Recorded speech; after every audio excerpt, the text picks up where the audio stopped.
저희가 주중조사, 특집조사 이번 주부터 시작하려고 합니다. 예, 아무래도 대선이 곧 다가올 것 같아가지고 이택수 대표, 박시영 대표 안녕하십니까? 예, 월요일 날 저희가 발표한 정기조사가 아니고 주중에 저희가 조사한 겁니다. 자, 특집인데 이제 이거 특집이라고 할 수 있나? 매주 할 건데 이제 매주 특별하니까. 매주 특집입니다. 예. 이걸 보면 확실히 대선이 거의 다가온 것 같습니다. 그러니까요.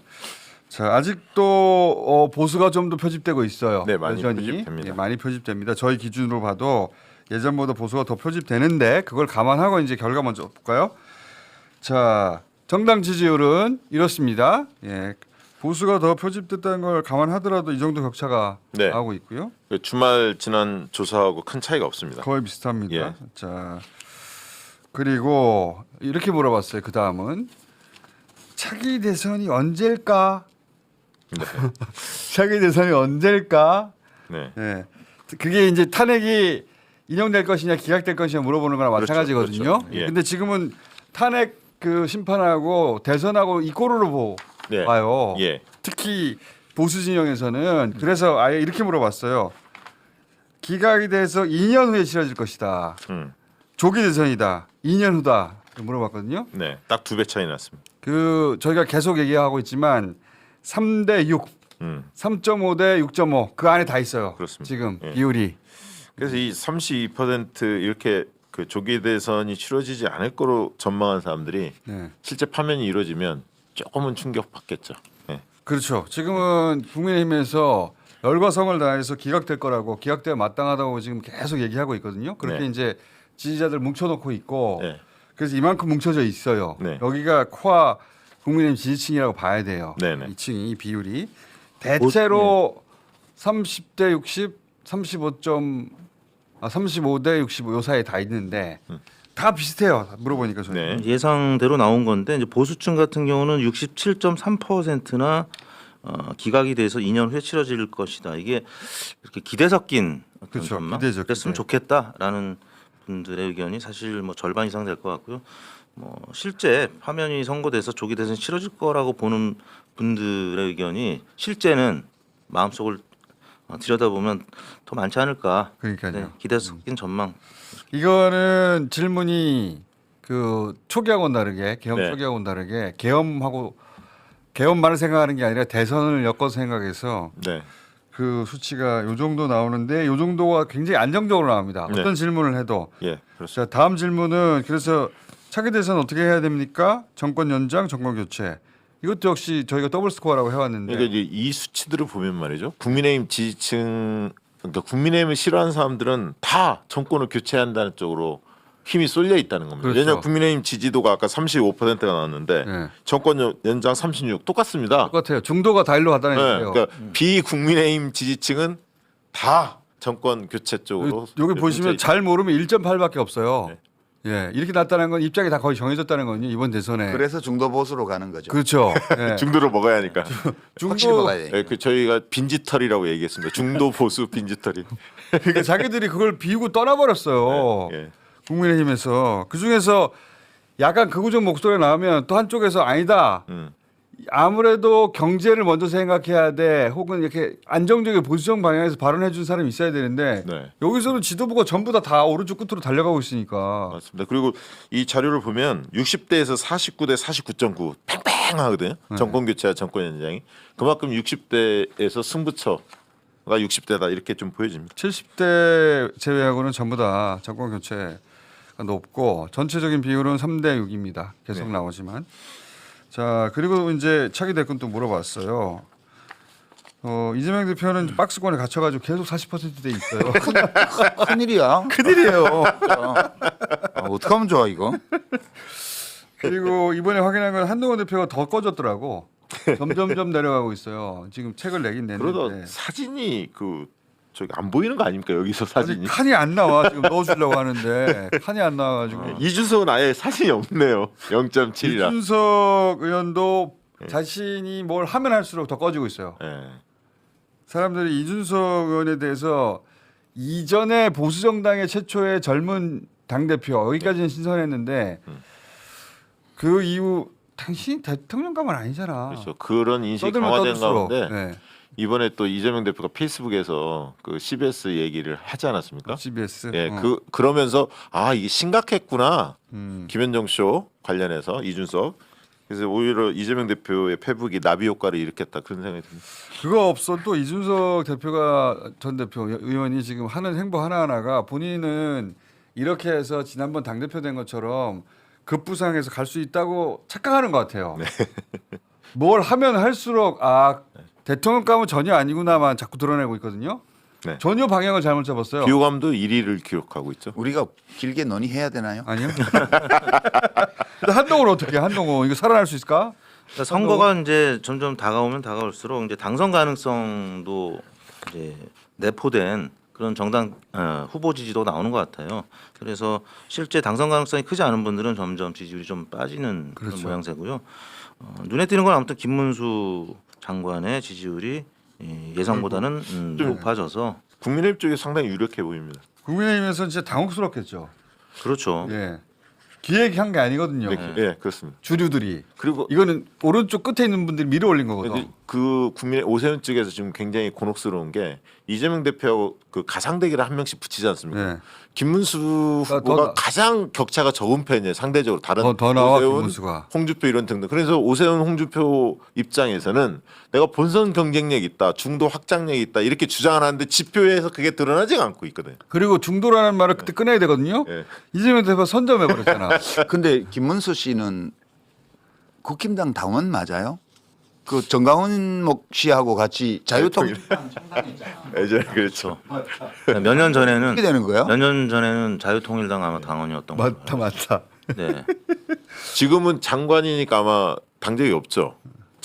장관은 별정직 상관이 장관은 없나? 상관이 없는데 정무직이랑 상관이 국힘당의 당적 획득을 했다는 뉴스를 내가 본 기억이 없거든. 아, 나도 그거를 네. 이제 좀 있긴 있겠. 네, 조사를 설마 해야 했겠죠. 되겠네요. 뭔가 정리했겠죠. 최근에 떴으니까. 그거 만약에 당원으로 가입돼 있으면 이제 그 내심 이미 준비하고 있었다 이런 예리한 그러면 부분은 이중 당적 보유 여부를 조사해봐야겠다. 김문수 1위가 국민의힘 극우화를 상징하는 지표예요. 그렇죠. 사실은. 예. 근데 공장장은 김문수 장관을 지금 지지하고 있습니다. 저도 지지하고 있어요. 한동훈 지지에서 바뀌었어요? 한동훈 지지 너무 힘이 안 나가고 있잖아 지금. 그거 내가 한동훈 원래 안 된다 그랬잖아. 아, 난 너무 아쉬워.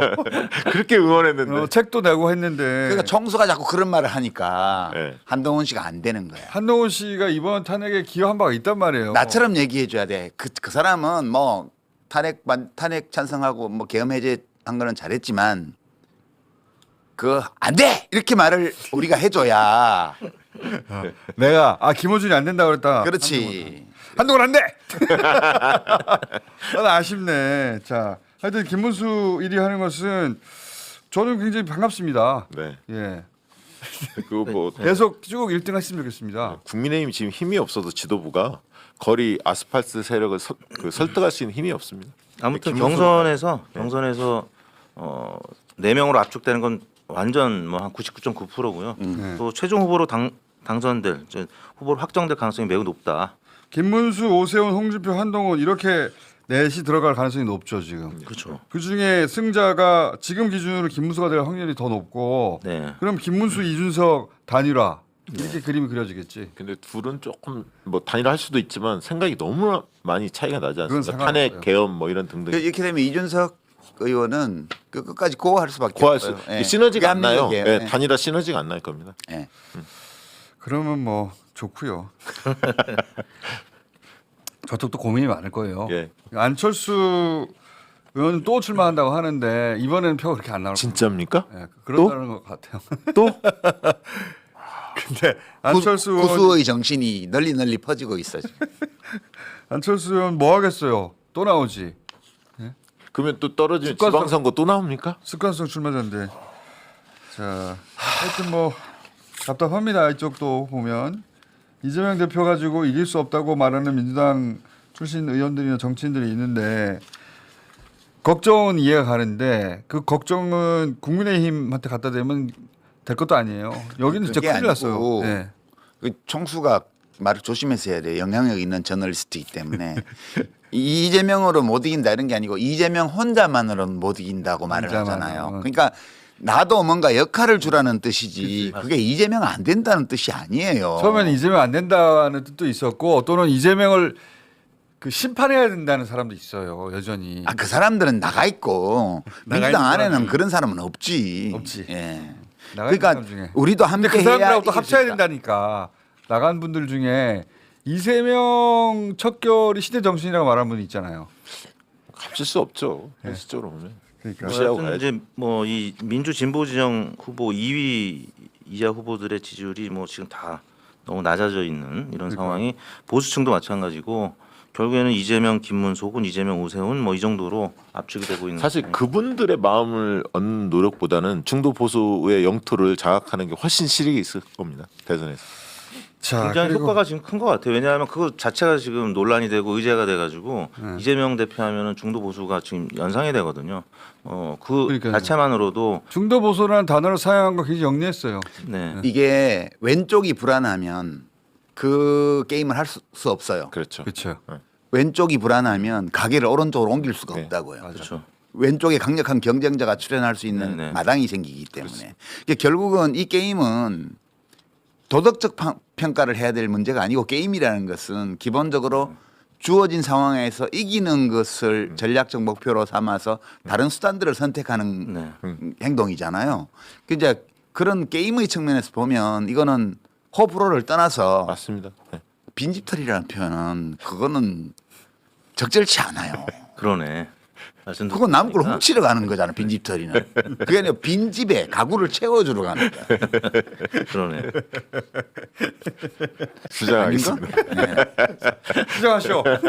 그런 대결적이고 약탈적인 그런 뉘앙스를 담은 언어로 우리가 정치 비평을 자꾸 하면 그 안 되는 거예요. 빈집 채우기. 이재명 대표 가지고 뭐 그 사법 리스크 얘기하고 진짜 많이 얘기했잖아요. 근데 다 소용이 없어요 보니까 아무것도 소용이 없다. 어떤 논리로도 이재명 대표를 공박해가지고 무너뜨릴 수가 없어요. 그리고 또 트럼프가 등장을 했잖아요. 그럼 강력한 리더십을 가진 대한민국 리더가 서야 국익을 보호할 수 있지 않습니까? 이렇게 계엄이 이재명 대표 리더십을 더 강화하게 만들었어요. 예. 예. 위기를 조성했기 예. 때문에. 그리고 그걸 돌파하는 걸 봤기 때문에 이재명 리더십을 흔들 방법이 없습니다 지금. 그리고 경제적 상황이 지금 워낙 안 좋으니까요. 이재명 대표는 도지사, 또 성남시 하면서 여러 성과를 냈던 부분을 뭐 보수층은 인정 안 하겠지만 중도층은 인지를 하고 있기 때문에 약간 이제 제가 지난번 대선 때 MBC 그 시선 집중에 나가서 그 이재명을 평해 달라 그래서 내가 세 가지 얘기를 했는데 그 중에 하나가 과제 중심형 이렇게 제가 표현을 했어요.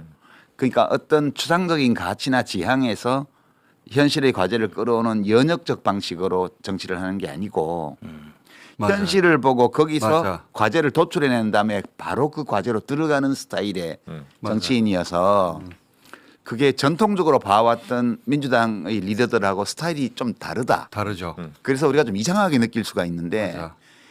이게 전형적인 과제 중심형 리더십이에요.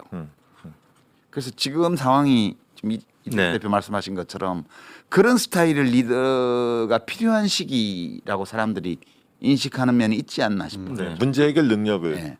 저 이재명이 그런 스타일이라는 걸 좀 이해하기 시작한 것 같아요. 이게 공부 많이 해서 이론이 확실히 섰고 그 이론에 부합하는 현실이 뭐가 있지 찾고 이게 아니고 현실로부터 출발하니까 굉장히 피부에 와닿는 해결법을 재빨리 내놓죠. 네. 그리고 조기 대선이 만약에 치러져가지고 TV 토론이 이루어진다면 대선 후보 간에 네. 그러면 이제 머릿속을 그려보면 이재명, 김문수 혹은 이재명, 오세훈 뭐 그런 과제 중심적인 어떤 의제가 던져졌을 때 뭐 누가 가장 잘하겠습니다. 그래서 그런 부분을 아마 좀 고민한다면 중도층이 확실히 좀 움직일 가능성이 높다. 자 그리고 투표할 생각이냐 이거 통상적으로 항상 물어보는 건데 저희가 이 질문을 했던 이유는 뭐냐면 진보 보수의 투표 열이 이걸 열이, 한번 적극성. 체크해 보려고 했는데 그러니까 적극 투표층을 봐야 하는데요. 반드시 투표하겠다는 게 84.6인데 네. 민주당 지지층이 89.3, 국민의힘 지지층은 86.7로 민주당 지지층의 적극 투표 의지가 더 높더라. 진보 이게 이제 성향의 투표 의지가 더 높아요. 네, 그렇습니다. 심판하고 싶거든 예. 지금. 진보층 전체로 보면 92.5, 보수층 전체로 보면 83.7로 차이가 좀 크게 벌어져 있습니다. 예. 꼭 심판해야 되겠다 이런 생각을 들게 만드는 네. 최근이다 보니까 그러니까 구구들이 막 이렇게 거리에서 목소리를 세우니까 저쪽이 열기가 더 뜨거운가 이렇게 착각할 수 있는데 네. 그거는 한계가 있다. 그걸 보면서 오히려 진보 쪽에서는 또 투표 의지를 다지죠. 네. 투표해야지. 너무 불안하다. 안 되겠다. 자, 그렇고 또 우리가 뭘 조사했지? 사전 투표. 사전 투표. 예. 예, 사전 투표할 생각이다. 당일 투표할 생각이다. 대체로 자기를 진보라고 생각하는 사람들은 사전 투표. 사전 투표가 6대 3이고요. 보수라고 생각하는 사람은 2대 8 정도로 그렇습니다. 본 투표 큰 차이입니다. 이게 시사점이 있는데 민주당 지지층이 사전 투표가 62.9고요. 국민의힘은 14.0인데 한동안요. 55대 6대 4 정도 비슷해졌었어요. 비슷해졌어요. 보수도 열심히 투표했거든요. 근데 다시 벌어졌어요. 이게 왜냐면 무슨 얘기냐면 부정선거론 부정선거 그것 때문에 그런 거예요. 사전 투표를 없애야 되겠다 뭐 이런 주장을 하는 국민의힘 내부 인사들 때문에 이게 굉장히 실제 투표 선거에 있어서 불리한 지금 징후거든요. 자해하는 거 아니에요? 그 그렇죠. 자기들이? 잘해하는 거죠. 그렇게 투표를 하루로 줄여버리는 거 아니야 자기들은. 네, 우리는 3일이고. 지난 선거 때 겨우 좀 사전 투표를 국민의힘도 높여놨었는데 이게 지금 굉장히 안 좋은. 그런 얘기 안 해주세요? 그 당에 그 안 물어봐요? 국민의힘에서는 네. 저를 이제 김어준 친구라고 상대를 안 해주고 있습니다. 그래요? 그쪽 밥줄 끊겼어? 오랫동안 양쪽으로 오갔는데 여기야말로 중도인데. 아니 맨날 그 리얼미터에서 조사 나오는 거 보면 국힘당한테 상대적으로 다른 조사보다 많이 유리하게 나오잖아요. 그랬거나 저랬거나 이제 김어준 친구다. 자 나가주세요 이제. 화이팅. 네.